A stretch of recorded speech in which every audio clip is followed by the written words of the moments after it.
شام دیروز محض در همین بنا در آشیانه سیوم در اتاق 29 مفتونه مرزایوا جوان دختری 26 ساله از جانب یک جوان با ضرب بیشتر از 40 کارد در حالت وزنین جسمانی به بیمارخانه قریه بالا انتقال داده شد. ما چون از همسایه ها پرسیدیم، همسایه ها نیز گفتند که این جوان دختر یعنی مفتونه مرزایوا را هنوز خوب نمیشناسند، چون اینها در این بنا اجاره نشین بودند و تنها دیروز بعد از بلند شدن صدای داد و فیغان آنها از قضیه خبردار شدند. ولی همسایه ها هرچند که موجود این حادثه را تصدیق میکنند ولی از دادن شرح در این رابطه خودداری کردند.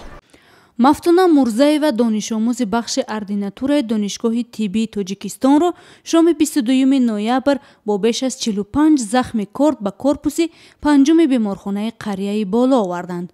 حالا مرزایوا در شعبه احیاگری بیمارستان بستری است و طبیبان به نزدیکانش وضع سلامتیش را وزنین ارزیابی میکنند. نزدیکان مفتونه مرزایوا ادعا دارند که حمله به مرزایوا را یک جوان شناسی او انجام داده است. وقتی در تخته کردم و اپام دوز دسته و گفتم در کشو سوی گفت سخت تخته کردم و نکشد. و اونجا همسایه را فریاد کردم، همسایه کی گفته خیلی گفت که و گفت که سنجر توی گفت ماده و قفای در و گفت در کشو ماما گفتم سنجر توی گفت بس که در کشو دستش خونه گفت که خیلی که گفت که من گفت اپات بین خوش چیزی کرد گفت در ایده فرماده رفت.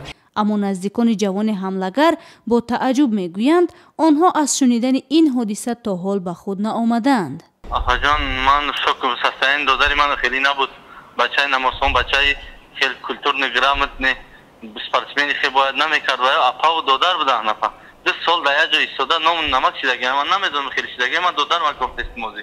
سبب رخ دادن این حادثه را پیوندان مفتونه در آن می‌دانند که چند پیش مفتونه مرزایوا والدان این جوان را از آن آگاه می‌کند که پسرشان 2 ماه باز بعد دانشگاه نآمده است.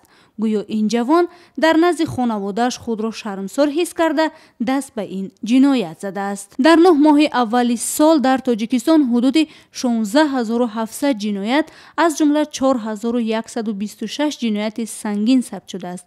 آمار رسمی افزایش جنایت‌های به مثل کشتار و قصدی کشتار و قصداً رسانیدن آسیب جسمانی در سال جاری را نشان می‌دهد. اینها جنایت‌هایی اند که یک بخش اعظمش چون حمله به مفتونه مرزایوا با کردکشی و کارزنی صورت می‌گیرد.